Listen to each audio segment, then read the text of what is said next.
Kim Spiedick with 10 Sigma, where we provide educators with tools and resources to guide students to make a successful transition to adult life. Welcome to episode 133. Today I'm going to talk about a very important topic, transition simplicity and consistency. Right now I'm going to switch over to a short slide presentation to share this information. Transition simplicity and consistency. Transition Tuesday, episode 133.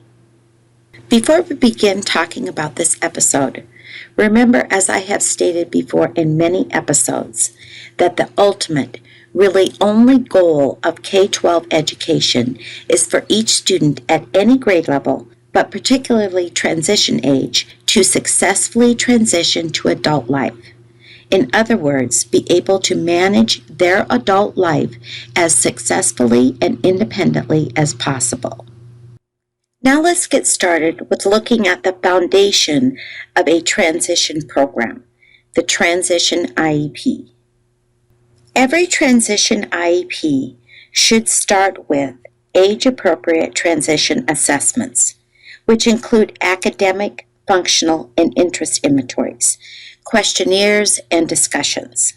In Transition Tuesday, episode 69, I give you very specific information on age-appropriate transition assessments. Please go back to this video as a refresher, or if you need help on specifically what age-appropriate transition assessments are. From these assessments, the student is able to write or assist in writing their post-secondary goals in the areas of employment, education and training, and independent living. For information on writing compliant post-secondary goals, please refer to episode 11. Also, the information collected from the age-appropriate transition assessments, both academic and functional, are described in the present levels of academic and functional performance section of the Transition IEP. For help with writing PLAAPFs, please go back and watch Transition Tuesday, episode 70. Now that you know the student's post-secondary goals and present levels of performance, you are able to, from the assessments, determine which needs should be annual goals and objectives or benchmarks if required, and then write them. In episode 49, I explain and demonstrate two methods for writing annual goals for the Transition IEP. And in episode 70, I demonstrate how to write an annual goal that is directly from the transition assessments and the student's present levels of academic and functional performance. The other needs that were found in the age-appropriate transition assessments and written in the present levels of academic achievement and functional performance then should be addressed through transition services, or some places call them transition activities, and or courses of study. I'm going to stop right here just to add a very helpful piece of information. It actually comes from a question I get often, and that is, can a need be met through more than one method? And the answer is yes. One need, such as be organized, could be met through an annual goal, transition service, and through a course of study. Or it could be just met through one method, or just two. It's up to you as the case manager or the IEP team to decide that. The most important thing to keep in mind while writing the Transition IEP is that every annual goal, transition service, and course needs to help the student in achieving their post-secondary goals. In other words, here is the simple flow of the Transition IEP. The age-appropriate transition assessments are used to help the student define their post-secondary goals, and the case manager to write their present levels of academic achievement and functional performance. From where they currently are and where they want to go produces needs, and these are addressed through annual goals, transition services or activities, and courses of study. Because age-appropriate transition assessments and activities are so important to help determine what needs the student has to get from point A, school, to point B, lead a successful adult life. Let's take a few minutes to discuss them. A student's present level of academic performance has been identified since they've been in school and is already a major focus of school. So I'm not going to address academic assessments here. I want to focus on functional assessments and the student's wants, preferences, and interests. Functional assessments are completed by the student and about the student to identify functional skill strengths and functional skill needs. This helps identify areas of skill deficit that the student needs to improve in order to help them achieve their annual IEP and/or postsecondary goals. TRAC's transition assessment surveys are functional assessments.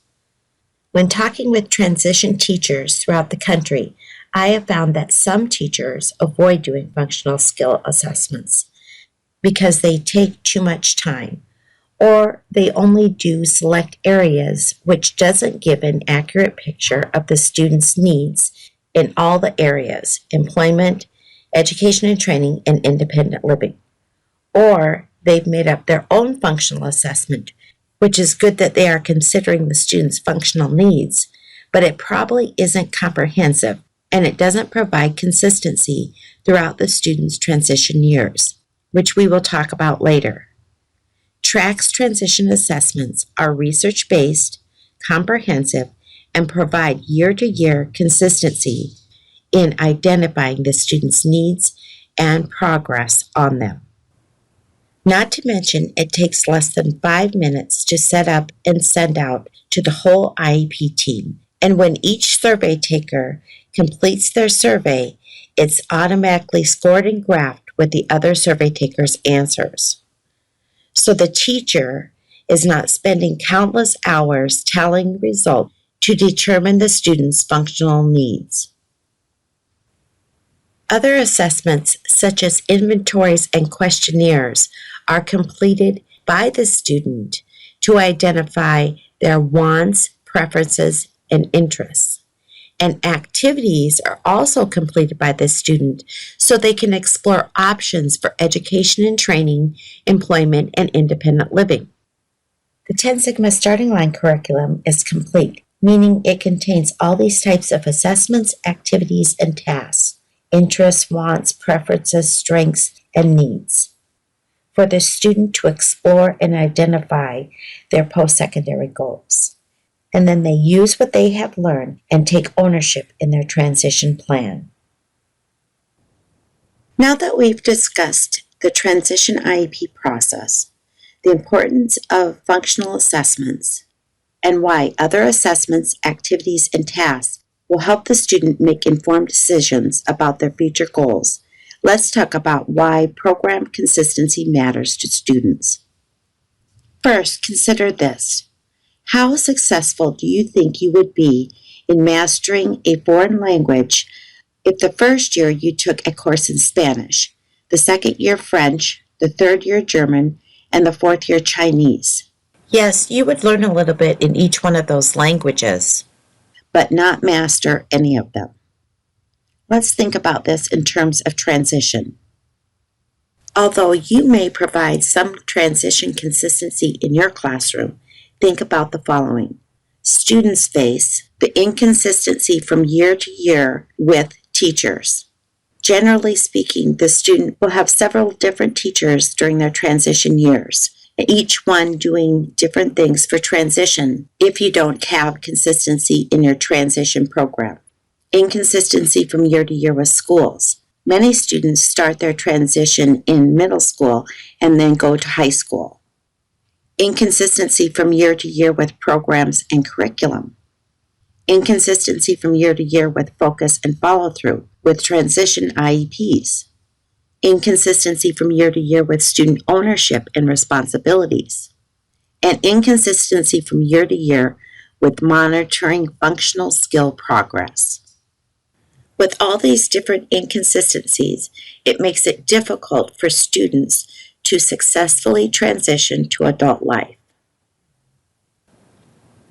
Let's go back and look at the foundation of each student's transition program, the Transition IEP, where I have outlined 10 Sigma's transition materials to demonstrate simplicity and consistency in the process.